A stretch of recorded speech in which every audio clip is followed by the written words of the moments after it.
Boa noite, meu nome é Anthony. Boa noite, meu nome é Thiago. Hoje nós estamos aqui com dois convidados muito especiais. Um deles é o Douglas. E a outra é Stephanie, que é mestrando em biotecnologia.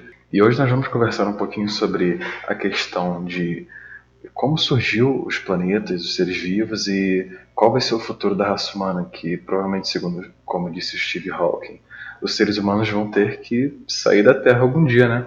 A gente vai comentar um pouquinho sobre isso hoje. Antes da gente começar, vocês querem falar alguma coisa? Esse assunto é muito interessante, né? Todo mundo tem muita curiosidade e eu queria só comentar que a minha primeira aula na faculdade, quando eu comecei a fazer biologia, foi sobre o que é vida e a origem da vida, né? Então é um assunto bem discutido aí. Também falo das mesmas palavras, é um assunto muito bom, eu gosto muito sobre astrobiologia, tudo isso que nós vamos discutir hoje, e é um assunto muito bom para todos buscarem estudar e se debruçar. Não precisa ser tão formal, não. Então, quer começar aí, Anthony? A primeira pergunta que eu queria fazer é mais ou menos, tipo Douglas, expliquei pra gente mais ou menos como que é a formação de um planeta. Então, quando a gente pensa na formação do planeta, por exemplo, o planeta Terra, né? A gente vem antes com a questão de como se forma um sistema solar, por exemplo. A gente tem uma das teorias muito aceitas, é de que existia um disco protoplanetário, vamos dizer assim. Nesse disco protoplanetário, o nosso Sol ele já estava formado. Antes esse disco era uma nebulosa, e aí nessa nebulosa tinha um centro onde ele tinha mais massa concentrada. E aí, pelo efeito da gravidade, a gente chegou no Sol que nós temos hoje. E a partir disso, formou-se o disco protoplanetário. E nesse disco protoplanetário tem várias coisas. Tinha poeira, tinha gases, tinha rochas e vários outros materiais que nós temos hoje nos nossos planetas. E a partir disso, com a influência da gravidade, sem ela nós não estaríamos aqui, começou a se formar os planetas. Então uma rocha estava próxima da outra, começou a colidir, e aí foi juntando, tudo que estava mais próximo foi juntando, e aí começou a se criar o nosso planeta como a gente se vê, né? Claro, no início era só rocha. A gravidade era tão forte que primeiro veio-se o núcleo. O núcleo como? É um núcleo líquido. A gravidade é tão forte, mas tão forte, que o núcleo da Terra é o quê? Líquido. E quanto mais você vai se afastando do núcleo, a gravidade, o que acontece? Ela vai diminuindo. E quando ela vai diminuindo, eu tenho uma menor temperatura. E aí a gente vai criando as camadas que a gente tem das rochas. Esse seria basicamente o início de uma formação planetária. O resto a gente já começa mais até a parte da formação da atmosfera e que a gente pode ir discutindo além aí. Cara, uma pergunta que eu tenho sobre esse assunto é, nesse disco protoplanetário que você falou, que, era uma nuvem de gás, basicamente, que tinha, sei lá, algumas mini formações rochosas, a gravidade ia, a gravidade desses pequenos objetos iam atraindo os objetos menores, quer dizer, ia acabar formando um planeta, é isso? É isso. É igual, por exemplo, o Sol, né? O Sol, ele meio que já tinha, na nebulosa, um ponto onde tinha mais massa. Então, eu tinha mais massa uma próxima da outra. Então, quanto mais massa uma próxima da outra, a gente sabe que a gravidade vai ser cada vez maior, a questão da atração, né? Depois de formada a estrela, a gente já tem um material um pouco mais distribuído. Que a gente sabe que no nosso sistema solar, por exemplo, o Sol ele tem, acho que 95% da massa do sistema. Então a maioria da massa no Sol. Depois disso, a gente vai ter vários pontos onde eu tenho, vamos dizer assim, mais massa próxima da outra. E aí foram se formando os planetas. É porque acontece, tem várias teorias. Essa é a mais aceita. Que aí depois vai vir a questão do movimento. E aí a gente pode discutir. Pô, maneiro, cara. Agora, depois que surgiu o planeta, que ele começou a ficar menos caótico, começou a surgir uma coisa diferente, que é a vida. Stephanie, o que você acha disso? Conta pra nós um pouquinho mais sobre isso. A vida tem também as suas teorias, né, de surgimento, mas uma das mais famosas se chama o mundo de RNA, que tem a ver com... Vocês sabem o que é RNA?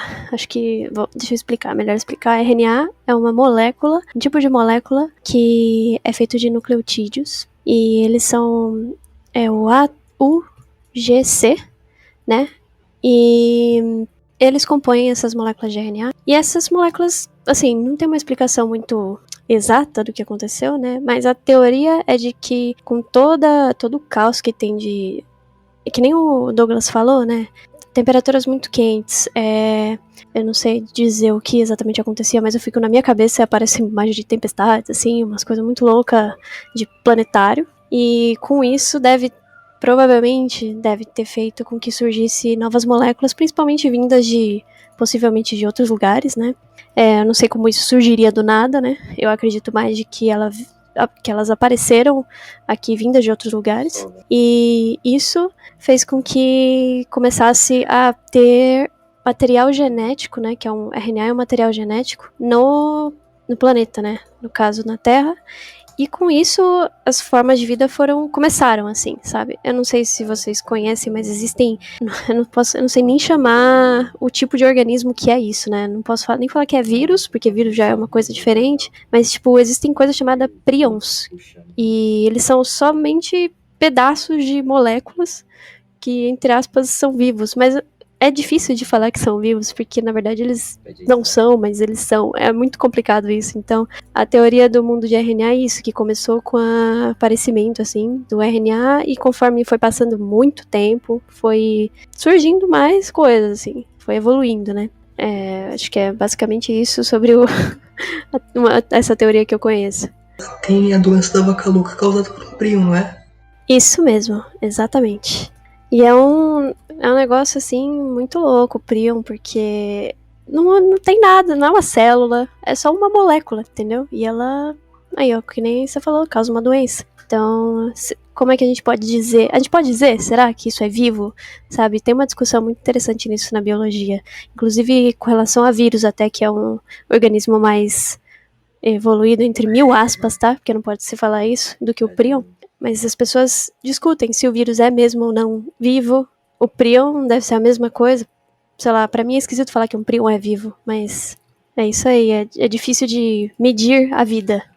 Isso tem até uma discussão que eu já vi bastante na internet, que, tipo assim, se a gente por acaso fosse em algum outro planeta, ou um cometa, alguma coisa assim, e a gente achasse alguma coisa que seja muito parecido com uma vida, só que, sei lá, não é feito de carbono, é feito de algum outro material, aquilo seria considerado vida ou não? Olha, essa é uma pergunta muito interessante. Eu acredito que sim. Mas como a gente só conhece vida baseada em carbono, então ia ser uma coisa bem, tipo, extraterrestre, assim. E a gente possivelmente ia achar que não é uma vida, porque tudo que a gente não conhece, a gente tende a negar, né? Então, eu acho que as pessoas têm que ter uma mente mais aberta, né? Os cientistas geralmente têm mentes abertas, nem todos, mas é sempre bom você olhar para fora, assim, nesses estudos, né, de vida fora do planeta Terra, e pensar que as coisas podem ser totalmente diferentes da vida aqui. Tipo, uma vida mesmo, fora do planeta.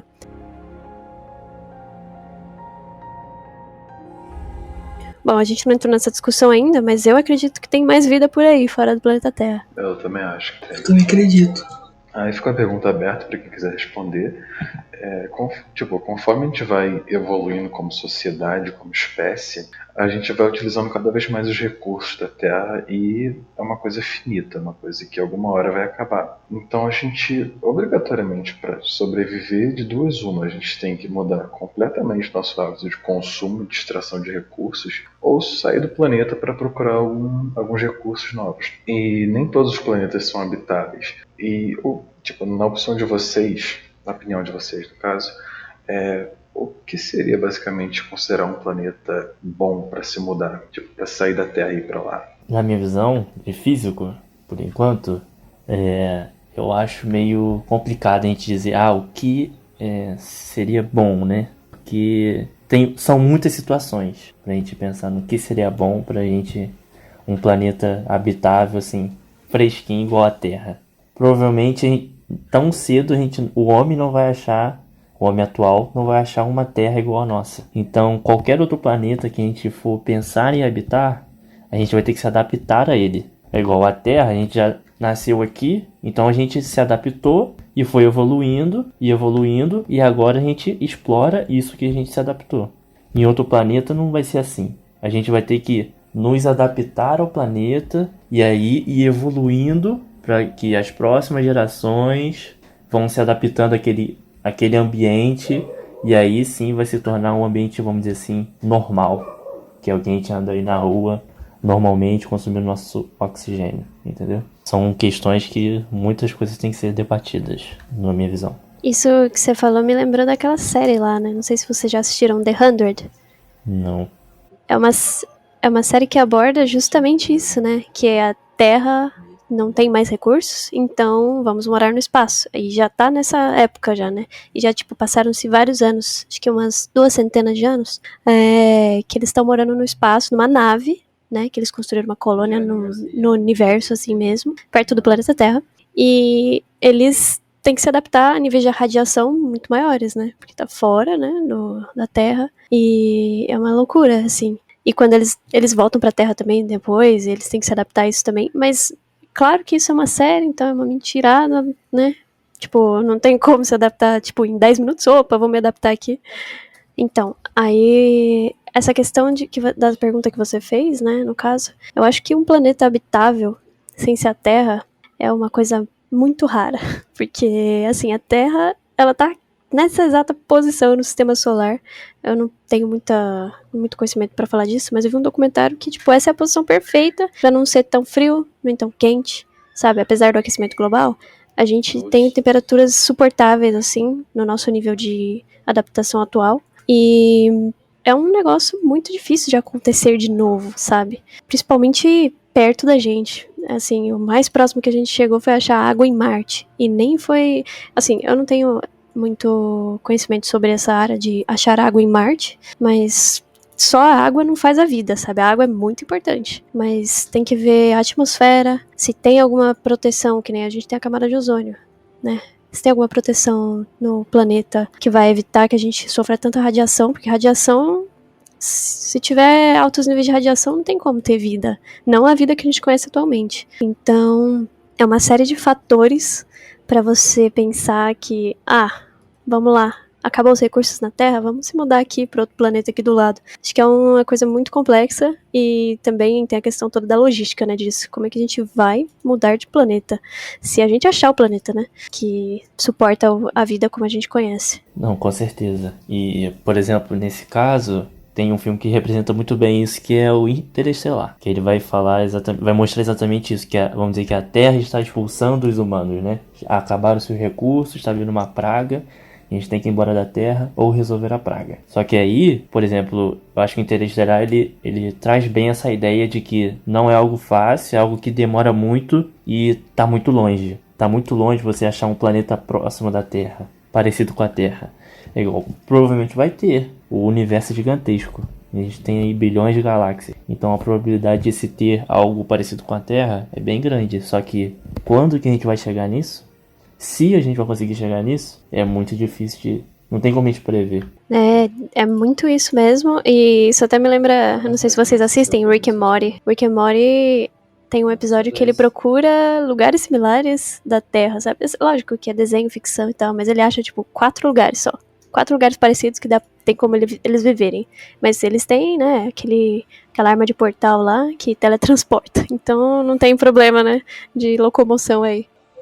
Cara, isso tudo também lembra um pouco aquela animação, o Wall-E, que tipo, os seres humanos acabou com a Terra, encheu tudo de lixo e ficou vagando aí pelo espaço.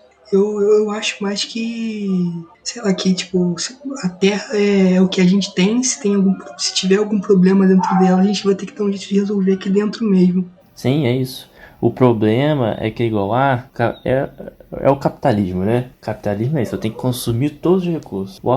O resultado a gente vai ver depois. Esse é o grande problema. Não adianta, eu vou consumir todos os recursos da Terra e vou para outro planeta. Aí eu vou chegar lá, vou destruir outro planeta, ter que ir para outro planeta. Esse que é uma discussão que a gente tem que fazer, entende? Sim, eu acho que o pessoal... É que assim, como os seres humanos no geral vivem muito pouco, né? Comparado com o tempo que a gente tem de vida no planeta Terra, a gente vive no máximo 100 anos. Então, as pessoas geralmente são egoístas, né? Elas vão pensar, quem vai viver aqui depois não sou eu mesmo, né?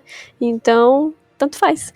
Então, as pessoas não pensam mesmo no próximo e elas tendem a não ligar, elas não vão ver o resultado do problema que elas estão criando agora. O problema vai aparecer muito daqui para frente, nem a gente vai ver isso. A gente começou a ver aqui o básico, né? Aquecimento global começou, né? Mas nada demais ainda. As coisas vão piorar muito se continuar problemas de desmatamento, problema de consumo de recursos sem a menor consciência ecológica. E também o desaparecimento de espécies implica muito no modo como funciona a ecologia das coisas. Que a vida, ela depende de outras vidas.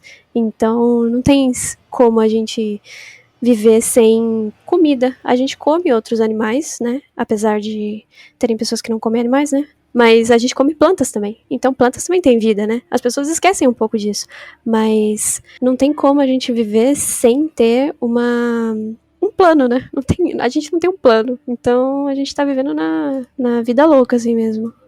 Então, partindo para um segundo ponto que a gente estava pensando aqui mais cedo, essa questão de a logística para sair do planeta Terra para ir para algum outro planeta, tipo os mantimentos que tem que ter. Na opinião de vocês acham que isso é viável? Eu não sei nem se viável é a palavra mais correta, mas... Eu acho que é viável, mas bem seletivo. Se algum dia a gente tiver essa tecnologia, não vai ser todo mundo que vai, com certeza. Então, provavelmente vai ser, assim, as pessoas com mais privilégios, que têm mais dinheiro para pagar por isso, que vão conseguir sair, assim. Isso quando existir, né? Porque acho que atualmente não tem como, né? A gente só tem uns foguetes aí. Acho que o Elon Musk já conseguiu voltar uma nave, né? Uma nave não, um foguete, né? Então, a gente ainda tá bem no começo nessa questão de transportar pessoas pra fora do planeta. É tipo assim, depende pra onde você quer ir, né? Por exemplo, a Lua, você consegue ir pra Lua.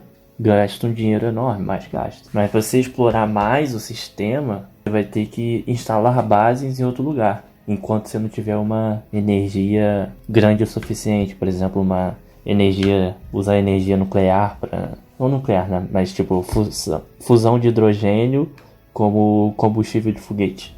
Quando você não conseguir algo assim, o mais próximo seria fazer bases em outros planetas ou nas luas, e a partir delas você alimenta sua nave para ir para outros lugares. Ou então, tipo assim, é igual o Interestelar de novo, né? Que ele mostra lá, eu tenho um compartimento gigantesco que vai armazenar muito combustível, que demorou anos e anos para armazenar combustível lá, e a partir disso eu consegui ir para lugares mais longe. Mas tipo, você vai conseguir voltar? A gente não se sabe.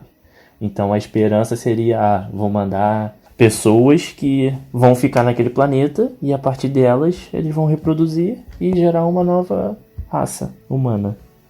Cara, uma dúvida que eu tenho é que, tipo assim, se tiver, sei lá, amanhã lança uma notícia que acharam um planeta perfeito assim para suportar a vida, só que ele tá muito longe, ele tá, sei lá, milhares de anos-luz de distância. Teria, tipo, alguma possibilidade de chegar até ele? Então, isso é um grande problema. Que como é que você anda na velocidade da luz? A gente não consegue. É difícil passar a velocidade do som só ir com aviões supersônicos. Então você imagina na velocidade da luz. Aí você ainda, quando você chegar nessa velocidade, você tem que viajar milhares de anos. Então é algo para nós, por enquanto, inviável. Por exemplo, o nosso corpo não aguenta andar na velocidade da luz. A gente não aguentaria. E mais outras coisas, né? Questão do tempo, né? Tempo que você vai demorar pra chegar mesmo na velocidade da luz. Mas aí... tipo assim, aí tem a questão da relatividade também que entra nesse caso.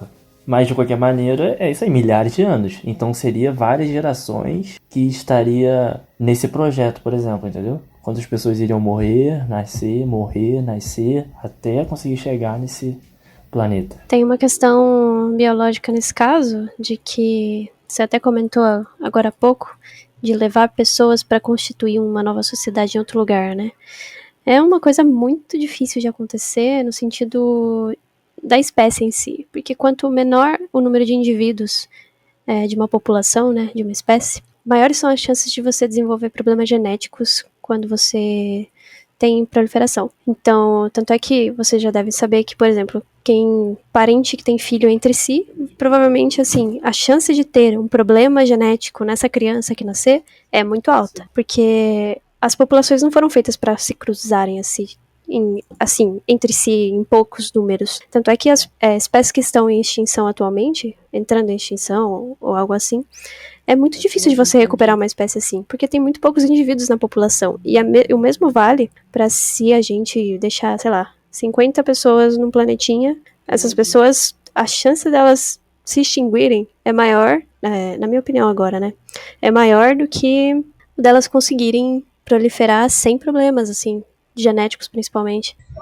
Caraca, então, caraca, se tivesse que fazer um projeto, então, pra, sei lá, ir pra um lugar muito longe, então seria realmente impossível, porque teria que transportar não só muito rápido, mas também teria que transportar uma quantidade de pessoas abusivamente, tipo, imensa, assim. Caraca. Eu não sei exatamente o número de pessoas que seria interessante pra não ter esse problema, né, de mutações e tal, mas, cara, eu acho que mais de 1.000, acho que seria uma coisa necessária, assim. Então, 1.000 pessoas, pensa. Como é que você vai levar 1.000 pessoas pra um planeta fora, tipo, muito longe? É uma loucura. Mas, tipo, você não acha que algum tipo de, sei lá, engenharia genética avançada não daria conta desse problema? Tipo, uma mulher ficou grávida, aí leva lá no cara do engenheiro genético, ele analisa tudo certinho, se ele precisar fazer alguma modificação. Cara, aí você entrou num tópico muito interessante, que isso daí seria muito genial, assim, se a gente tivesse esse tipo de ferramenta desenvolvida e aprovada, né? Porque, assim, a gente tem uma ferramenta que muda DNA atualmente, se chama CRISPR, não sei se vocês já ouviram falar. É quase que um editor de DNA. Você vai lá, escolhe o lugar que você quer mudar e substitui pela sequência que você deseja. Mas, assim, é proibido fazer isso em pessoas vivas atualmente. E teve um cara na China que fez isso, né? E ele fez escondido, né? E isso é muito errado, porque tem que passar por uma série de comitês de ética. E até então ninguém ainda conseguiu aprovar uma terapia genética utilizando essa ferramenta para curar doenças genéticas, assim, que você pode detectar mapeando o genoma da pessoa, né? Que é praticamente escaneando a pessoa e mostrando que, você vai ter Alzheimer, você vai ter, sei lá. Não é bem assim, né? Mas é mais ou menos isso. Você vai ter uma probabilidade alta de ter Alzheimer por causa dessa sequência de DNA que você tem. Ou você vai ter aquela doença de Huntington, sabe? Essas doenças genéticas que você consegue detectar por sequências específicas. O Alzheimer não é tão assim, de que o Huntington tem como, mas é muito interessante se a gente conseguir fazer mesmo. Desenvolver essa ferramenta, além de salvar milhares de vidas atualmente, milhões, a gente vai conseguir fazer isso aí que você falou. É um plano bom. Uma dúvida que eu tenho um pouquinho é como é que, tipo, as pessoas fazem um mapeamento genético. Tipo, sei lá, a pessoa vai em algum lugar, sei lá, recolhe algum DNA, vai para alguma máquina. Como é que funciona isso? Na verdade, atualmente é meio simples até. É caro, né? Tipo, se você for uma pessoa comum, assim, quero ver quais são as chances de eu ter tal doença, né? Você tem que pagar um precinho caro tem umas empresas que fazem isso, né? Agora não me fugiu todos os nomes, mas são empresas especializadas em sequenciar DNA mesmo. Você vai lá, paga o preço que eles cobram, eles tiram o seu DNA provavelmente com cotonete, passa na sua boca dentro, né, na saliva das bochechas, né, faz um esfregaço, que eles falam, e a partir daí eles conseguem pegar seu DNA, amplificar isso, porque aí eles fazem que tenham várias quantidades do seu próprio DNA lá, e colocam no sequenciador de DNA. E lá a máquina vai sequenciar, vai passar para um software, e o software é onde você vai analisar isso, né. Esses detalhes, assim, mais de software eu não sei muito, porque eu não trabalhei com isso, mas a partir daí eles conseguem mapear o seu DNA, seu genoma, né, e te traz algumas informações baseadas nos artigos científicos que tem atualmente, e você fica sabendo se você tem tendência a ter, sei lá, câncer ou qualquer tipo de doença que pode ser genética, assim. Cara, isso aí é bem maneiro. E, Douglas, queria te fazer uma pergunta que é, atualmente, tem alguma hipótese, não precisa ser nada comprovado, alguma hipótese sobre alguma forma de movimento que seja, entre aspas, mais rápido que a luz? É meio difícil você falar isso, né? Porque o que acontece? A luz, até que alguém prove que eu acho que estava errado, é a velocidade limite. Então, fora isso, aí tem a parte quântica, né? Quando você começa a entrar na parte quântica, que tem uma questão lá de instantaneidade. Quando o elétron passa de, acho que é num núcleo atômico, quando ele passa de uma camada para outra, por exemplo, ele é quase que instantâneo.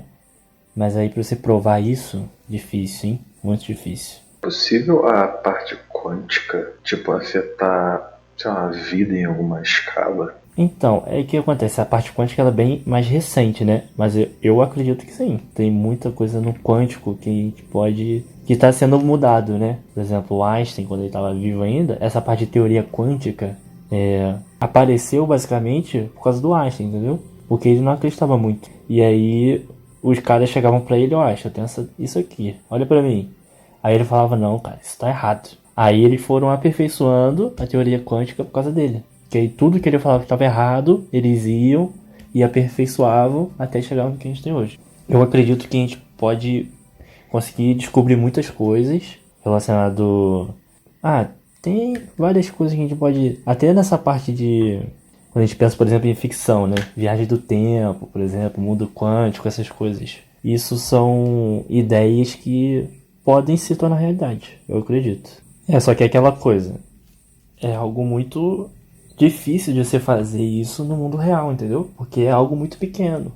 É um mundo muito pequeno. Então são realidades diferentes. As leis da física não se aplicam, né? A quântica, se eu não me engano. As atuais, né? Nossa, eu tive aula de física na graduação e eu tive física quântica, bem básico assim, né? Mas eu achei bem complicadinho. Aí que o pessoal, tipo assim, tem muitos físicos hoje que estudam pra tentar fazer esse link, entendeu? Da física quântica com a física macro. Seria a física do Einstein, por exemplo. Mas, tipo, esse link tipo, é meio que interseção da escala quântica, a escala que a gente vive, né? Não sei se é macro, porque macro é questão de planeta e essas coisas. Mas, tipo, esse link é uma coisa realmente necessária ou os físicos só estão fazendo isso para, sei lá, tentar simplificar? Cara, por exemplo, quando você tem lá Einstein, chegou o Einstein, né? Pô, Newton tava errado. Caraca, e aí? Como é que eu vou dizer que o Newton, sei lá, tantos séculos, a mesma ideia sendo propagada, eu vou falar que ele tava errado? E aí o Einstein veio e mostrou em suas teorias que não é que o Newton estava errado, é que até uma certa velocidade a física dele não comportava mais. E aí veio a parte relativística do Einstein com as suas leis, que aí ele mostrou que a lei dele funciona tanto para física do Newton com velocidade baixa, quanto para velocidades altas, que é no macro. Quando a gente vem com a quântica, pô, eu tô dizendo que a física anterior não funciona, vamos dizer assim, entre aspas. Essa física não funciona. O que funciona é essa quântica. Só que não é assim que funciona. Eu tenho que mostrar que a minha física funciona, mas a partir da minha física eu também consigo chegar nas anteriores. Entendeu? As duas coisas têm que se casar. Porque senão, são quantos séculos de estudo que vão ser rasgados? E aí, como é que você rasga isso? É difícil. Por exemplo, o buraco negro. No buraco negro, o buraco negro é um ponto totalmente fora da realidade, fora da casinha. Porque lá, todas as leis que a gente conhece da física, até a quântica, não se aplicam. A gente não conhece o que acontece lá. É totalmente desconhecido. Então ali é um ponto específico. Mas quando eu chego com a física quântica, eu tenho que tentar conciliar essas duas partes. A física quântica com a clássica, com a relativística. Engraçado que você tocou num ponto que eu ia comentar, né? Que a gente só estuda aquilo que a gente conseguiu ver até agora, né? Não ver, realmente ver, né? Com os olhos, mas que a gente conseguiu detectar. Então, você comentou do buraco negro, que a gente não tem a menor ideia do que acontece lá. Acho que tem muita coisa que a gente não conhece e que não tem explicação. nesse sentido, né? Só que a gente só não descobriu ainda que elas existem. Sei lá, eu fico pensando nessas coisas às vezes. É muito louco. O buraco negro é um lugar muito louco. Mas até o Hawking ele vai falar, né? Há um tempo atrás ele vinha falar que os cientistas estavam muito obcecados em pensar como que era o universo antes do Big Bang, lá no início. E tentavam fazer os estudos a partir daquilo, de algo que não se sabia. E ele vem falando, não, a gente tem que partir para estudar do que aquilo que a gente tem. O que a gente tem agora? Qual é o universo que a gente está observando agora? E a partir dele, a gente vai chegar naquilo que a gente não sabia. E é a mesma coisa com o buraco negro. A gente está estudando tudo aquilo que a gente conhece por enquanto. Todo o universo que a gente conhece. A gente ainda não chegou perto o suficiente para saber o que acontece lá dentro. Não sabemos se um dia nós iremos chegar. Mas essa é a ciência, né? Se por acaso tiver algum planeta que orbite algum buraco negro que sei lá, esteja em condições aparentemente ideais para suportar a vida, que nem no filme Interestelar, aquele planeta de água. Aquele planeta não é extremamente o que eu estou falando, mas ele orbita um buraco negro, é basicamente isso. Vocês acham que seria possível suportar a vida em um planeta que orbite um buraco negro? Como isso tem muito a ver com física, eu não sei opinar. Acredito que sim, cara. A questão do buraco negro é você entrar no horizonte de eventos, né? Mas se ele tá, ao redor, enquanto ele não entrou no buraco negro, ele é normal. Totalmente normal. Por exemplo, nós estamos aqui numa galáxia e no centro da nossa galáxia tem um buraco negro. Vai chegar uma hora que esse buraco negro vai engolir todo mundo. Nossa, que legal, né? E a gente tá aqui. Vai chegar uma hora que a gente vai estar lá dentro. Cara, mas eu vou dar o meu ponto de vista aqui. O Sol, ele serve como uma fonte de energia pra gente, tem lá aqueles processos de fusão nuclear, transformando hidrogênio em hélio, e um buraco negro acho que não tem isso, então acho que seria um complicador. Sim, mas, por exemplo... Pois tem formas de vida que não fazem fotossíntese, tem aquelas que fazem quimiossíntese. São as bactérias, tem bastante bactéria que faz isso. Mas aí talvez... são casos diferentes, né? São análises diferentes. É que eu não... Por esse lado do pensamento, né? Não tem um sol, né? Não tem uma fonte de energia igual a que a gente conhece. Eu acho que a vida não seria igual aqui. Seria diferente, com certeza. Porque você tá orbitando um buraco negro. Uma coisa muito... completamente diferente do que a gente tem aqui na Terra, né? Sim, sim. E aí pode ter outros casos, pode ter outra estrela. É verdade. Aí a gente tem que analisar caso por caso. Como é que funciona uma órbita com 2 sóis? Uma órbita com 2 sóis. Isso é interessante, né? Mas, provavelmente, eu não tô te dizendo aqui nos conhecimentos que eu tenho, né? Não cheguei a estudar a fundo sobre. Mas se eu tiver uma galáxia com 2 sóis, um vai atrair o outro. Então vai chegar uma hora que eles vão se chocar. Que eu acho, por exemplo, buracos negros se chocam. A mesma coisa vai acontecer com 2 sóis. São massas gigantescas, uma perto da outra. Um vai atrair o outro e vão colidir. Mas vamos supor que eles estavam bem distantes. Eu vou ter ali os planetas. É como se fosse a nossa órbita normal, né? O problema, ao meu ver, seria mais o que tivesse, vamos dizer assim, no centro disso, né? Porque eu teria... Aí depende da força, da quantidade de massa, né? Se a gente olhar lá pela força gravitacional, quanto maior a massa, maior vai ser a força. Então a questão da órbita está relacionada com essa força gravitacional. Então se esses sóis tiverem a mesma massa, por exemplo, esse planeta que está no meio, ele vai fazer o quê? Vai ficar parado, não vai ter uma órbita. Mas se tiverem massas diferentes, provavelmente o que vai acontecer? Até o Sol menor ele vai entrar na órbita desse Sol maior. Algo louco, né? Mas é algo interessante a se estudar. Isso é maneiro. Pô, demais. E assim, a gente já sabe que seria inviável assim, terraformar um outro planeta, mas só por efeito de nerdice. Que seria preciso, se tem um planeta lá e supostamente a gente tem as condições de chegar lá e os recursos para conseguir fazer alterações naquele planeta. O que seria preciso para fazer o planeta ficar parecido com o nosso? Vamos lá, né? no princípio físico. No princípio físico, por exemplo, algo que Marte não tem, um campo magnético. Algo essencial para um planeta sobreviver. Porque um campo magnético, por exemplo, que nós temos na Terra, ele protege da maioria dos raios que vem do Sol, dos raios solares. Então essa radiação gigantesca que vem do Sol, o nosso campo magnético, ele nos protege. Marte, por exemplo, não tem esse campo magnético, então ele não tem essa proteção. Isso vai tudo direto no planeta. Por isso que é mais difícil de ter vida em Marte do que aqui. Esse já seria um grande passo. E aí depois você vem na parte de biologia aí que eu vou deixar para nossa companheira responder. Na parte biológica, eu tava pensando aqui, precisaria de fonte de carbono, né, para a vida como a gente conhece atualmente, e água. Acho que basicamente essas duas coisas.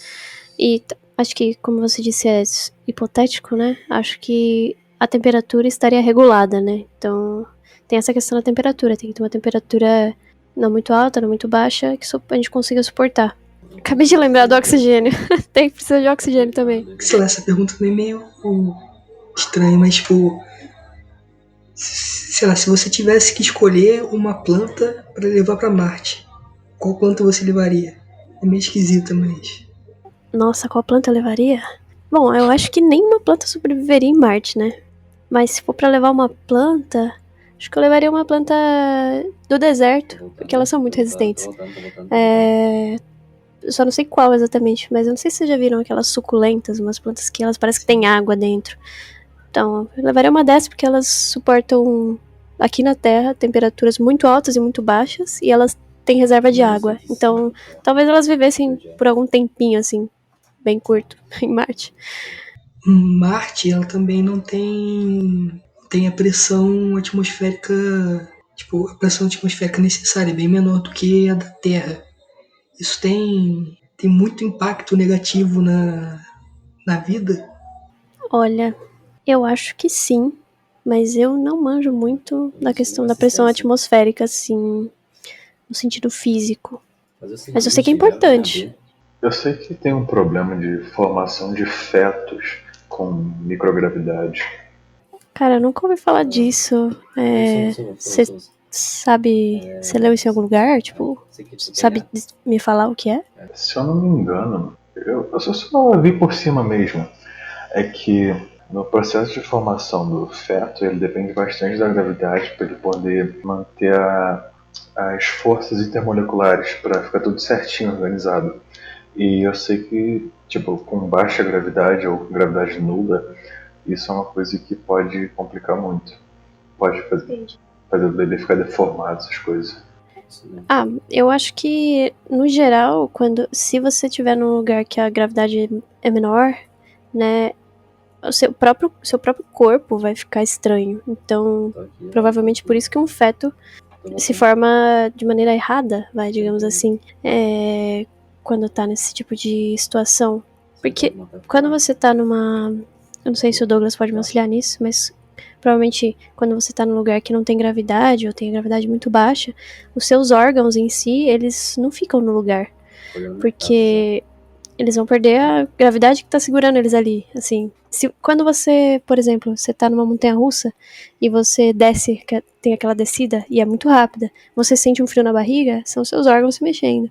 Então acho que é a mesma coisa, assim, sabe? Seus órgãos vão se mexer se não tiver uma força pra deixar eles no lugar. Então acho que tem a ver com isso a questão que você falou do feto, né? A formação do feto. Ela com certeza deve ter algum problema se você mudar a gravidade do lugar. Se você aumentar ela ou se você diminuir, né?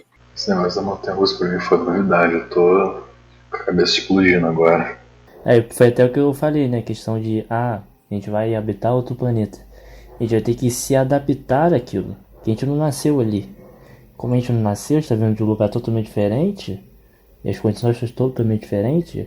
Então, só as outras gerações, tipo assim, a 10ª, sei lá qual, com o efeito da evolução, que ela vai se adaptar e vai poder sobreviver normalmente nesse planeta. Mas, tipo, se sei lá, a gente conseguisse dominar a gravidade e, sei lá, fazer alguma coisa com gravidade artificial, será que daria certo? Tipo, aquele negócio que eles falam que é uma nave que ela rotaciona, que tem a força centrípeta que simula a gravidade. Será que você sairia normal, bebê, ou ainda continuaria com esse problema? Não, você fazendo uma gravidade artificial, sim, você consegue fazer isso. Até que se você pesquisar sobre terraformação, vai ver lá que vão falar que assim que você for para um planeta, você tem que fazer meio que uma doma, onde as condições do seu planeta anterior vão estar ali dentro, e aí você vai se adaptando com o tempo. Então, eu ia comentar isso, que você não tem como você chegar num lugar e pronto, agora eu vou me adaptar. Não tem como, isso provavelmente você vai morrer, e aí é a seleção natural, né? Você não tá apto a viver numa condição daquela, então você vai morrer. Então, tem que ter isso que o Douglas falou, tem que criar condições iguais a que você vivia antigamente, e você tem que ir se acostumando com o tempo, até porque um organismo adulto, não é, a evolução demora muito tempo, milhares de anos. Não é 10 anos, daqui 10 anos eu tô bem, tô aqui, consigo sair aqui fora dessa doma aqui sem a gravidade me matar, sei lá, algo do tipo. Então é uma questão que demora muito. Então, provavelmente, né, se fosse em ébito outro planeta, ao longo das gerações morreria muita gente para até achar, entre aspas, assim, o metabolismo, o corpo, vamos botar assim, o corpo ideal. É que a seleção natural é uma coisa muito, como é que se diz? Aleatória. As mutações acontecem, mas não é porque eles sabem que, nossa, vamos mutar isso aqui porque a gente tá precisando. Não é bem isso. É bem aleatório e depende das pressões do ambiente. Então, tipo, se o ambiente está com a gravidade maior do que a gente tem aqui, isso vai influenciar, com certeza, quando for nascendo pessoas, vai nascendo pessoas, as pessoas que não, por exemplo, nasceu uma pessoa que tem um gene aí, hipoteticamente falando, que suporta viver numa gravidade maior do que a atual. Essa pessoa vai sobreviver e as pessoas que não tiverem essa mutação não vão sobreviver. E aí essa pessoa que sobreviveu vai conseguir passar os seus genes que estão mutados agora para as próximas gerações dele. E essas pessoas não vão morrer também pela mesma causa, entendeu? Então é uma coisa que funciona mais ou menos assim. E tem que ter muitas pessoas, assim. Muitas pessoas para ter a maior chance de que tenha mutações melhores, para ir evoluindo cada vez mais. Eu tô falando de um jeito para vocês entenderem, mas não é a maneira correta de falar, né? Tipo, biologicamente falando. Mas é mais ou menos isso. Então, em teoria, teria a possibilidade de toda a geração morrer e os seres humanos não conseguirem passar adiante por conta das condições daquele planeta ser muito muito aversa à condição do planeta Terra. Sim, com certeza. Pode acontecer qualquer coisa, né? E isso é um dos piores cenários, né? Ninguém conseguir ter um sucesso adaptativo. Então, é complicado, porque não tem como você saber. A não ser que algum dia, agora é uma brisa minha, tá? Algum dia a gente consiga inserir, que nem o Thiago, né? Thiago falou, mudar os genes, né? Aí a gente vai lá e muda, que nem os alimentos transgênicos, por exemplo. Eles são feitos geneticamente em laboratório para ter algum tipo de característica melhorada, né? Por exemplo, eu quero plantar no alto dessa montanha aqui, mas é muito gelado. Mas eu só tenho esse lugar para plantar. Isso é hipotético. E aí eu vou lá, pego a plantinha, escolho um gene de algum organismo, que pode ser qualquer organismo, que suporte altas temperaturas. Por exemplo, um pinguim. E eu coloco nessa planta, que eu quero plantar, sei lá, batata. E aí eu coloco, começo a plantar e ele vai conseguir resistir a altas temperaturas, igual o pinguim, sabe? Isso é um exemplo bem bobo, mas é mais ou menos isso que são os transgênicos, só que com muitos anos de estudos, né? Porque isso também é outro porém, né? Demora muito pra você fazer um transgênico. Imagina pra você fazer uma pessoa transgênica, entre aspas, né? Colocar um gene que melhore as aptidões dela. Mas uma dúvida que eu tive agora é que, tipo, a partir do momento que a gente for colonizar algum outro planeta e a gente leva nossas espécies de vidas e, tipo, sei lá, tem que ter um engenheiro genético, A seleção artificial não seria muito mais presente do que a seleção natural? De início, pelo menos? O que você quer dizer com seleção artificial? Exatamente, só pra eu entender. É basicamente os seres humanos que guiam para onde vão as espécies por meio da engenharia. Ah, tá. Bom, acho que é uma mistura dos dois, né, nesse cenário aí que você disse. Porque a seleção natural não vai deixar de existir, assim. Ela nunca deixa de existir, ela sempre tá presente. A artificial pode ser adicionada, né? A gente escolher algumas coisas. A seleção artificial é a que a gente faz, né? Os seres humanos. E isso me lembrou que a gente estava discutindo sobre levar seres humanos para fora do planeta, mas assim, a vida não se suporta somente com a gente, né? Tem esse detalhe. A gente depende de um ecossistema, de uma biodiversidade no planeta. Então, tem essa questão também. Como é que a gente vai se mudar para um planeta levando só seres humanos, sabe? A gente vai comer o quê? Vai viver do quê? Não vai ter equilíbrio ecológico e é muito complicado, né? Essa questão de achar um planeta. Isso é verdade, acaba gerando uma, entre aspas, assim, tipo uma bola de neve, porque se você vai levar um ser humano, você tem que levar o que ele vai comer, que sei lá, vamos botar que ele vai comer bife, aí leva um boi. Só que o boi também vai precisar comer capim, aí vai ter que levar capim. Aí o capim vai precisar de, sei lá, não sei o que lá pra, uma bactéria específica lá pra fazer nitrogênio, sei lá. É bem difícil, caraca, é bem complicado mesmo. Sim, é uma bola de neve, assim. Você sempre precisa de alguma coisa a mais pra suportar a vida de outro, né? As vidas dependem uma das outras. E partindo para a questão de, sei lá, vida extraterrestre, o que vocês acham, tipo, se tem ou não tem, ou por que vocês acham, tipo, o que vocês acham que tem ou que não tem vida? Olhando assim no âmbito físico, eu acredito que sim, pode haver vida extraterrestre, né? Não, o ET, né? O pessoal pensa vida extraterrestre, pensa logo no ET, né? Mas a gente tem aí asteroides que caem na Terra aí, todo momento ali pode ter uma vida. Aí vamos lá para a parte de planetas, né? Planetas que podem ser habitáveis. O problema é que a gente está adaptado a como, nós respiramos aqui o oxigênio e é principal para a gente viver. Mas tem outras pessoas que não necessariamente outro tipo de vida precisa do oxigênio para viver nesse outro planeta. Aí se a gente pensar, no universo tem bilhões de galáxias. E nessas galáxias a gente vai ter bilhões de estrelas. E nessas estrelas eu vou ter o quê? Vários sistemas. E nesses vários sistemas eu vou ter vários planetas. Então a probabilidade de se ter vida é gigantesca. É gigantesca. E nós seríamos aqui ínfimos. A questão é que nós temos essa questão da grandiosidade, né? Somos os mais espertos, mas só que, gente, o universo é gigantesco. Nós somos nada frente ao universo. Nós somos uma poeira. Então, pra mim, há vida fora da Terra. Eu concordo com o Douglas, até porque ele disse, né? A probabilidade de ter vida fora da Terra é muito grande, porque tem milhões, bilhões de lugares que pode ter sido desenvolvido. Por que a Terra é especial, sabe? Não, a Terra não é especial, a Terra deu sorte, não sei. Então, outros lugares também podem dar sorte, não sei se é uma sorte ter vida, mas, tipo, aí depende do ponto de vista, né? Mas eu acho que tivemos sorte, que temos uma vida muito legal. E outros planetas podem ter vidas, que nem ele falou, completamente diferentes, à base de, sei lá, não precisa ser de carbono, pode ser à base de ouro. Imagina se as pessoas são constituídas de ouro em outros lugares. Não as pessoas, né, mas, sei lá, as vidas aí. E é uma brisa, né?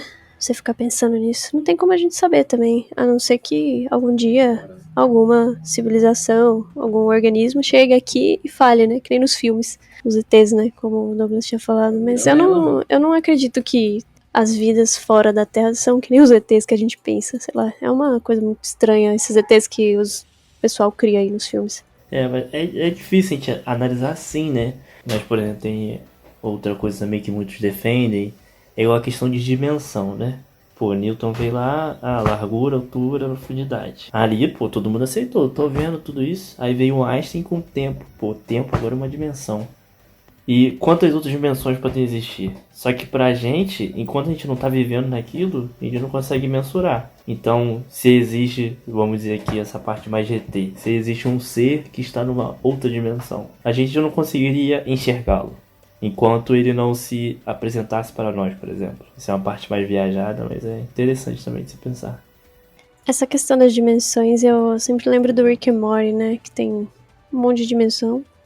E, tipo, ele viaja entre esses lugares e ele tem... Existem versões diferentes dele mesmo em outros lugares, sabe? E isso é muito louco. Eu fico imaginando que se isso existe mesmo, se... Sei lá. Por exemplo, se a gente conseguir descobrir a viagem no tempo, se a gente voltar no tempo, as pessoas vão estar lá porque... Por quê, sabe? Porque é uma outra dimensão, porque... É uma coisa muito louca, eu não consigo entender isso. Tem muita viagem nesse caso, entendeu? Tem muita coisa. Por exemplo, chega com a questão da velocidade da luz, né? A velocidade da luz é o limite, então não tem como eu passar dela. Mas a gente fala que quando eu entro na velocidade da luz, não tem tempo. Então ali eu tô no passado, presente, futuro ao mesmo tempo. Imagina quão louco seria isso. E aí vai indo, né? Tem muitas outras coisas. Aí vem, por exemplo, o universo é infinito. Se o universo é infinito, existiriam infinitas possibilidades? Então, se existe infinitas possibilidades, pode ser que nesse momento eu esteja em outro lugar aí do universo, entendeu? Fumando um charuto, numa praia. É muito louco. E realmente esse negócio do universo infinito é bem maneiro. Caraca, mas tipo, eu tenho dificuldade em pensar que o universo seria infinito, porque como é que... Não sei explicar direito, mas como é que algo seria infinito, sabe? Algo sem... Como que algo não teria começo e nem fim? Sei lá, é meio estranho pensar nisso. Não, mas tipo, você tem que pensar, são coisas diferentes também, né? Uma questão é eterno, outra questão é infinito. Por exemplo, existem alguns infinitos são maiores que os outros. Então, sei lá, de 0 a 1 milhão, eu tenho infinidade de números entre 0 e 1 milhão. Mas do 0 ao bilhão, eu também tenho infinidade de números. Então, algo infinito é maior que o outro. O universo pode ter tido uma origem, mas a questão do ser infinito ele não vai ter um fim, entendeu? Não vai ter uma barreira que vai estar segurando ele. E uma coisa bem legal também que eu vi um cara falando que é uma coisa óbvia, mas que não se pensa muito sobre isso, mas o universo é tudo que existe. Porque, tipo, tudo que a gente conhece e sabe está dentro do universo. Então o que está fora dele, a gente não tem nem como nomear o que é. É isso. É porque tem muita teoria, tem muita coisa. Tem gente que fala que, por exemplo, poderia existir um universo maior e o nosso universo, o nosso Big Bang, foi depois desse universo já existir. E a luz que a gente recebe até agora é desse Big Bang. Mas antes, poderia ter algo ali antes. Nesse espaço que está se expandindo. O universo está se expandindo. Então ele logo está o quê? Está consumindo algum espaço. Que espaço é esse? O que tem nesse espaço? Cara, isso é uma dúvida que eu tenho. Tipo, por que o universo se expande? Tipo, eu tô ligado que era tudo, tipo, toda a matéria existente uma coisa menor do que o núcleo de um átomo, mas, tipo, por quê? Tipo, o tecido do universo ele tá sempre em expansão. Então você tem lá, né? Teoria do Big Bang. Então, tava tudo comprimidaço. Tudo comprimido, gravidade extremamente alta. E aí chegou uma hora, filho, que a força de repulsão foi maior. E aí começou a expandir. Só que como a energia era gigantesca, era tão alta, cara, você imagina a energia, a massa de um universo com bilhões e bilhões e bilhões de estrelas em um ponto. Até você fazer com que isso volte ao normal, não tem como a gente pensar, entendeu? Aí tem outra coisa, né? Teve um tempo atrás aí falaram, o universo parou de expandir. Aí depois viram de novo, não tá, ele voltou a expandir. Aí tem a questão da matéria escura, né? Não sabemos o que é a matéria escura, mas sabemos que ela faz com que o universo acelere. Então, a matéria escura é um influenciador, mas o que é? Não sabemos ainda. Exatamente, né? Será que, tipo, por engenharia genética ou seleção natural acho menos provável, mas tipo, existe algum ser vivo que seja capaz de sobreviver sei lá, eternamente no espaço só com a, a luz do sol, tipo, sem nenhum outro nutriente, nem nada do tipo. Será que é possível? Olha, tem uma espécie de. É um micro-organismo, se eu não me engano. Ele se chama tardígrado. Tanto é que o meu nick aqui no Discord, Water Bear, é o nome dele popular em inglês. Que é ursinho da água, a tradução. É um bichinho que parece um ursinho. Ele tem acho que umas 6 perninhas, assim, visualmente falando. Não tem perna, né? Mas parecem 6 perninhas. E ele consegue sobreviver em lugares, tipo, praticamente impossíveis de se sobreviver. Então, se fosse pra chutar um organismo que conseguiria sobreviver assim, que nem você falou, eu chutaria o tardígrado. Ele consegue entrar em estado de... Esqueci a palavra agora. É como se ele ficasse hibernando, assim, sabe? Um tempo. Tanto é que foi por isso que eles deram o nome de ursinho da água, né? Porque ele hiberna. Então ele se encapsula em si mesmo e consegue sobreviver em qualquer lugar. Basicamente isso. Então eu acho esse micro-organismo incrível. E é ele que eu diria que sobreviveria aí a um apocalipse. Eu acho que já mandaram alguns desses pro espaço, já, tipo, pro vácuo, pra... Acho que fizeram um teste e tudo mais. Eu não fiquei sabendo, não. Mas talvez sim. Eu nunca vi nada sobre isso. É que eu acho que eles mandaram, sei lá, mandaram um número lá limitado e a maioria, assim, sobreviveu. Voltou, entre aspas, normal pra Terra. Ah, legal. Isso significa que mandamos o animal certo.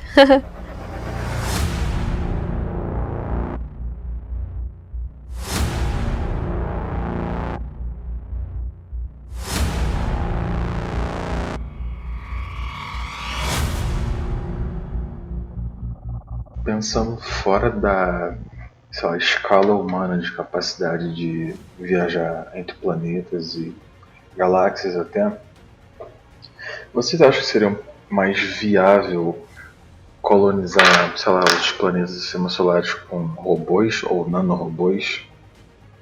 Você tá querendo dizer passar a consciência da gente pra eles?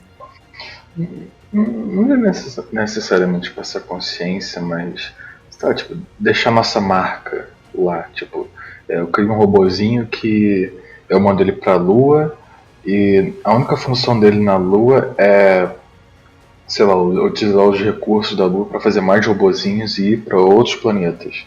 Eu acho que isso seria algo interessante como material de pesquisa mesmo, né? A gente conseguir que esse robozinho descubra coisas pra gente e a gente colete dados, sabe? Pra entender melhor como é que funciona a vida fora do planeta. A vida não, né? Pra entender... Vocês entenderam. Mas... acho uma coisa viável. É que não sei, não entendo de robô. Então, não sei se o Douglas tem algo a falar sobre isso. Então, eu acho que se colocar uma inteligência artificial poderia ajudar, por exemplo, para terraformar, por exemplo, o planeta. Eu quero fazer um planeta habitável, então eu posso mandar os robôs ao invés de eu colocar um ser humano para experimentar isso, entendeu? E aí os robôs fazem o serviço do ser humano e quando tiver melhor, o ser humano só vai para lá. Poderia ser uma ideia. Assim, eu pessoalmente eu sou preocupo um pouco demais com em deixar robôs fazerem outros robôs por conta também das teorias Skynet. E também tem também aquele filme Eu Robô com o livro lá do Asimov. Eu teria, sei lá, eu ficaria meio receoso. Eu não sei se tem esse risco aí de acontecer que nem o filme do Eu Robô, né? Porque é meio difícil, né? De entender a inteligência artificial nesse sentido. Assim, tem estudos que falam que tem o risco, né? De ter autoconsciência, né? Dos robôs. Mas se você... Eu acho, né? Aí eu tô falando uma opinião minha, bem cética sobre isso, que se você programar direitinho, não vai dar problema. É só você não dar brecha pra surgir uma autoconsciência. Eu não faço a menor ideia de como isso surgiria também. Então, é mais ou menos isso. Porque, tipo assim, o Asimov, quando ele escreveu lá o Eu Robô, ele fez a teoria que, por exemplo, quando um robô sei lá, não seria, sei lá, vamos botar escrever de novo, passar o código dele pro outro robô fazer as mesmas coisas que ele, e depois escrever, tipo, depois fazer a mesma coisa para criar outro robô e tudo mais, teria uma possibilidade bem pequena de acontecer um erro. Erro por acontecer um erro. Talvez aquele robô tenha sido danificado, não sei. Aí aconteceu um erro. Tipo genética, né? Sim, Tipo sim. de acontecer algum problema Aí genético. esse erro se acumula. Aí depois de um tempo o robô. Eu acho que pode acontecer sim. Mas aí o erro vai partir de nós mesmos, no final das contas, porque você vai errar. Porque assim, o robô não erra. Ele foi programado para não errar. Mas se a gente errou a programação dele para não errar, aí já é outra coisa, né? Então, no final das contas, acho que seria culpa nossa. Não o robô ia se rebelar e, sei lá, mudar propositalmente alguma coisa, sabe? Ou errar porque ele não estava prestando atenção. Porque isso, para um robô, eu acho que não faz sentido. Porque o robô, ele é programado, então ele não precisa prestar atenção. Ele tá lá, tá dentro dele, ele sabe o que fazer. Sim, não, essa parada do robô errar é bem doideira mesmo, mas acho que o erro seria mais, tipo, por pressão externa, sabe? Sei lá, o robô, tipo, a gente não tá lá pra ver e, tipo, cuidar direitinho do robô, sabe? O robô, tipo, por algum motivo, por influência externa, sei lá, pancada, aqueceu demais, não sei, por algum motivo, na hora de repassar o código, ele pulou uma linha. Isso pode, tipo, entendeu? Tipo isso. Entendi. Eu posso fazer uma comparação para você, que eu acho que seria interessante de se fazer como uma medida de segurança. Claro que eu não entendo nada de computação, nem de robótica, mas uma medida de segurança baseada no que acontece com as nossas próprias células. Quando uma célula, pensa que o robô é uma célula. Essa célula, ela tá funcionando perfeitamente, tá tudo lá. Tá tudo no código do nosso genoma lá, tudo certinho, e ela sabe o que fazer. Mas às vezes, por pressões externas, por exemplo, você é um fumante, e a célula do seu pulmão, ela vai receber fumaça, né? Então ela vai ficar zoada. Uma hora ela vai dar problema, sabe? Então ela deu problema. Se ela deu problema, e aí ela quer se replicar, né? Porque ela tem que se replicar. E aí quando ela vai se replicar, se ninguém impedir ela de se replicar, ela pode se replicar errado e formar um câncer. Então, mas as nossas células têm medidas de segurança contra isso, que são as... como é que se diz? É uma coisa chamada apoptose, que faz com que a célula se programe automaticamente para morrer quando ela der problema. Então, é como se uma autodestruição. Tipo, dei problema aqui, então vou me matar. Mais ou menos isso. Então, seria interessante ter esse tipo de dispositivo de segurança nos robôs. Por exemplo, o robô, ele, sei lá, caiu um raio em cima dele. E aí danificou alguma coisa no código, não sei, alguma coisa na placa de memória do robô. Tô falando coisas aleatórias que eu não entendo muito bem o que tem dentro de um robô, né? Mas aí esse robô pode ativar um dispositivo de segurança para fazer com que ele seja inativado e ele não funcione mais. Aí ele não pode mais criar novos robozinhos, por exemplo. Cara, isso aí é maneiro. Essa parada da célula é bem legal também. Agora que vocês estão falando desse negócio de inteligência artificial, eu lembrei de uma dúvida que eu vi na internet, que é a seguinte: se os seres humanos ainda não têm uma boa teoria da mente, tipo teoria de porquê, como funciona a nossa mente, tipo, com exatidão, a gente pode realmente afirmar que a gente é capaz de criar uma inteligência artificial ou não? Inteligência artificial, cara, depende, tem vários níveis. Tem até uma série do YouTube Originals, que é até com o Robert Downey Jr., que é Age of AI. E ele vai mostrando cada tipo de inteligência artificial. Então, tem vários níveis. Lá vai mostrar um cara que tá fazendo um cérebro humano num robô. Ele tá querendo colocar cada coisa, funções do nosso cérebro.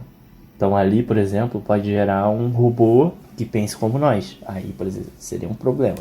Então, o quanto vai avançar a inteligência artificial depende totalmente de nós. Só que aquela coisa, o homem, ele quer cada vez mais, vamos dizer assim, mostrar que ele é bom, né? E aí tem um grande problema, que não tem um limite. E isso pode gerar grandes consequências. Aí a famosa Skynet.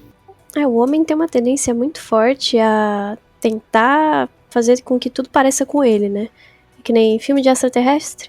Os ETs parecem gente, só que é verde. Deus, eles projetam Deus como se fosse um ser humano também, só que em formato de Deus. Então, tipo, os seres humanos em si têm uma tendência muito forte de fazer coisas parecidas com eles mesmos. Então, ou criar, né? Então, essa questão que ele falou, tá criando um robô que parece uma criança, pelo amor de Deus, né? Isso eu acho muito perigoso, porque você vai ver o robô e vai achar que é uma criança. E a maioria dos robôs, eles são humanoides. Se você for ver, eu já viajei, eu fiz intercâmbio pra Taiwan, e lá tem uns robozinhos que, sei lá, estão lá, eu não sei, eles mostram os robôs pras pessoas, e eles são humanoides. Eles têm um tamanho pequenininho, mas eles têm 2 braços, 2 pernas e uma cabeça, sabe? Igual a gente. Então, os seres humanos têm uma tendência muito forte de fazer essas coisas. Mas eu queria dar um exemplo de inteligência artificial que eu estudei numa matéria do mestrado, que eu apresentei um seminário sobre isso. É um artigo científico que falava sobre a utilização de uma ameba, né? Uma ameba é como se fosse uma gosminha viva. É uma célula única, né? E eles utilizaram uma ameba para uma espécie que tem uma população que tipo, parece uma colônia, né? Esse bichinho, né? Vou chamar de bichinho, mas não é. Ele consegue mapear, utilizando um chip de inteligência artificial, o melhor trajeto para você fazer, por exemplo, uma rede de metrô. Você quer implantar um sistema metroviário na cidade. E aí você quer os melhores caminhos, sabe? Os caminhos que vão ser mais rápidos, os melhores. Então, utilizando essa tecnologia, eles conseguiam pegar um chip, colocar comida nesse chip em cima, colocar essa ameba, e essa ameba ia lá e fazia o seu caminho de colonização no chip, né? Como se o melhor possível, que é o melhor possível para ela sobreviver. Então, geralmente, esse caminho que ela construía era o melhor possível também para circuitos que a gente usa, sabe, no geral, assim. Tem até... É interessante de ver vídeo no YouTube, se vocês pesquisarem sobre isso. Mapa acho que é do metrô do Japão, que eles fizeram esse experimento, né? E é muito bem feito, né? O sistema do metrô ou trem do Japão. E a Ameba faz praticamente a mesma coisa que tá projetado lá, né? O mesmo caminho. É incrível, assim. É bem interessante. Cara, que isso aí é muita doideira. Gostaria de fazer uma pergunta para vocês dois, se o Anthony também quiser fazer uma, para fechar esse podcast. Basicamente, algum problema que ainda esteja em aberto na área de vocês que possa contribuir para a viagem interplanetária do ser humano? Muitos problemas, entendeu? Tem a questão do combustível, aí tem o paradoxo, por exemplo. Pô, eu vou fazer uma nave, a nave vai levar 3 pessoas. Aí eu tenho um combustível é uma quantidade para levar essas 3 pessoas mais o peso da nave. Só que esse combustível, ele precisa o quê? De um outro combustível para levar aquele peso de combustível. E aí, esse novo combustível vai precisar de mais combustível e aí vai ficar nessa coisa infinita. Esse é um caso. Tem a questão da velocidade da luz, por exemplo. Que a gente só vai conseguir chegar num planeta rápido, vamos dizer assim, fazer uma viagem interplanetária rápida, quanto mais próximo a gente vai conseguir chegar na velocidade da luz. Só que aí entra a parte, por exemplo, biológica, que o nosso corpo não aguenta a velocidade da luz. E aí, como é que ficaria? E várias outras questões. Tem muitas coisas em física para se estudar. E tem a questão quântica. O que a quântica pode ajudar a gente? Buracos negros, buraco de minhoca, entendeu? Vou para outra parte de uma outra galáxia, para uma outra parte do universo, entrar no buraco de minhoca. Poderia ser um atalho gigantesco, mas será que a gente vai conseguir passar por ele? E por aí vai. Na parte biológica tem um pouco do que o Douglas falou, né? O corpo não vai suportar uma viagem então na velocidade da luz. E quando você chegar lá, supostamente se você chegar lá, como é que você vai sobreviver? As condições do planeta que você tá provavelmente não vão ser as mesmas condições da Terra. Então, você não vai ter recurso, você não vai ter provavelmente quantidade de pessoas suficiente para você manter a população, a espécie humana. E você também provavelmente não vai levar outras espécies para lá, né? Então você não vai ter uma cadeia ecológica, você não tem como ter vida do jeito que a gente conhece com a tecnologia que a gente tem atualmente fora do planeta. Na verdade, tem alguma coisa que vocês gostariam de, tipo, acrescentar que vocês acham que seria interessante para, tipo, terraformação, seja para viagem ou para terraformar um planeta ou sei lá. É Marte, o planeta mais próximo aqui para nós. O grande desafio para terraformar Marte, por exemplo, seria gerar um campo magnético. E aí com esse campo magnético a gente vai conseguir uma atmosfera, entre aspas, ideal pra gente melhorar as condições de vida lá. Não tem água lá, né? Tipo, tem água, mas acho que não... Não sei exatamente o que eles acharam lá. Não tem água suficiente pra gente se mudar, né? Fazer uma mudança. Eu acho que lá não tem água líquida. O que se achou, né, pelos estudos, é a água tá tipo assim, nas profundezas lá das montanhas, só que ela tá meio congelada. E ela é mais salgada também. É mais fácil a gente transformar as águas dos nossos oceanos bebível e de uma maneira sustentável, sei lá, do que tentar colonizar Marte, eu acho.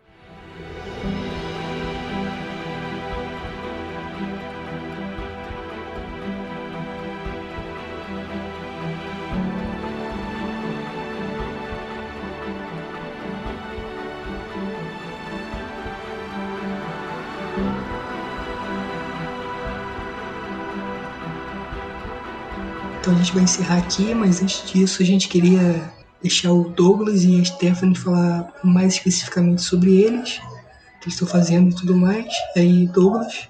Então, gente, sou o Douglas, vocês já me conheceram aí, escutaram bastante. Tô fazendo física no Cefet, Campus Petrópolis, faço licenciatura no momento e estou no quinto período e física me atrai muito. Física é uma das melhores coisas que tem porque tudo é física. Estudem bastante e estamos aí para discutir esse universo. E é isso, gente. Um grande abraço e foi um prazer estar com vocês. E também a gente teve a presença da Stephanie, que falou um pouco sobre você aí, Stephanie. Bom, depois de ouvirem todo esse podcast aí, agora vou me apresentar, né? Eu sou a Stephanie, né? Eu sou bióloga formada pela Universidade de São Paulo, tanto bacharel quanto licenciatura, e atualmente faço mestrado também na Universidade de São Paulo, pelo Instituto Butantan, onde eu faço pesquisa utilizando peptídeos que estão presentes no veneno do escorpião amarelo brasileiro para tratamento do câncer. Então, é na área de biotecnologia isso, e eu faço mestrado, em paralelo faço outras atividades, também sou empreendedora. E obrigado por ouvirem aí, até aí. A gente sempre está aberto a discussões, a ciência nunca diz que algo é realmente verdade, a gente tem muitas teorias e sempre está buscando a verdade, mas a verdade é algo, infelizmente, inalcançável, a gente sempre tenta chegar perto dela. Então, é isso aí, vamos sempre ter discussões interessantes como tivemos aqui nesse podcast. Muito obrigado a todos vocês que escutaram a gente até aqui. E espero vocês semana que vem também. Espero que esse papo tenha sido de alguma forma agradecedor para sua vida. Até, gente!